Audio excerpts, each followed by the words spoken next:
brow, stepped outside.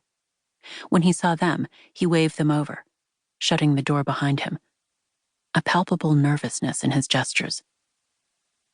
"It's never good when the doc is nervous," Noah muttered. His father didn't say a word as they walked over to greet the man. He introduced himself to Noah as Carson, and then apologized for not shaking his hand. That was a giant red flag to Noah even before the man got right to his point. "It looks like Mr. Yoder is suffering from anthrax poisoning," he started, not pausing for any reactions. "In itself, that's not necessarily a scary thing. Anthrax poisoning can occur naturally in soil and infect cows and people. But, well, come look at this." Noah and his father followed the doctor to an outside corner of the barn. He stopped by a pair of worn brown work boots. "These are Isaiah's boots. He was wearing them when I got here."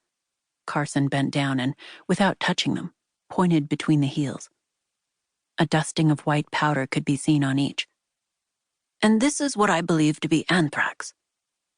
Noah and his father were far from being in sync since he'd left the homestead, but in that moment, both Millers took a horrified step backward. "As a bacterial infection, anthrax isn't contagious," the doctor continued. "But inhaling the powder, that can be lethal." "But where did it come from?" his father asked. "Somewhere in the field?" The doctor shrugged. "That would be my best guess, though that's maybe not what worries me most." Noah could see his father trying to work out what the doctor was referring to, but Noah already knew. "Does this mean that someone put the anthrax in the field intentionally?" Noah asked. "And if so, why?" "Good question, son," the doctor said. They let those thoughts mingle in with the cold around them for a moment.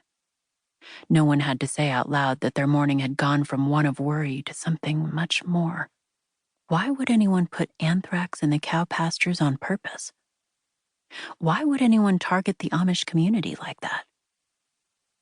Another flash of movement pulled Noah's attention away from his current thoughts, back toward the dirt road that led from the Yoder farm to the main one. Someone was running toward them.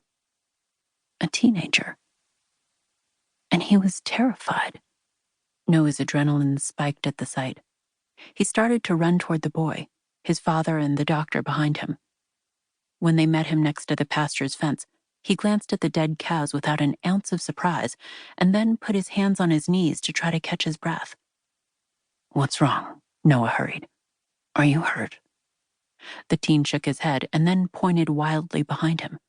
"No, but my father and brother need help," he panted out. They collapsed in the pasture at our farm."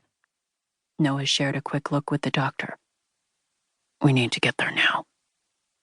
While his father had never liked riding in anything but horse-drawn vehicles, he didn't push back as Noah herded everyone into his truck. Instead, he got into the front seat and directed him to the farm of the boy's family, while the doctor asked the teen questions in the back seat. However, when Noah cut the engine next to the cow pasture fence, his father became quiet. "Doc, let's go," Noah said, another surge of adrenaline going through him. "Dad, you two stay in here."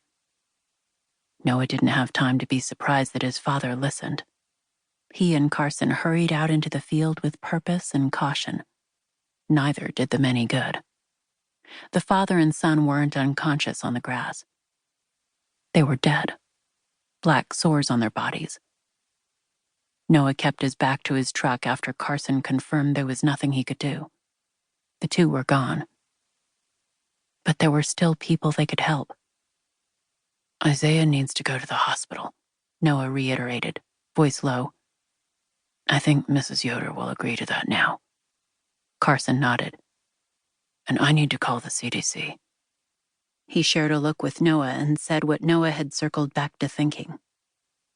"I don't understand why anyone would do this, especially here." Noah gritted his teeth. "Neither do I," he said. "But I sure as hell intend to find out." Chapter 1.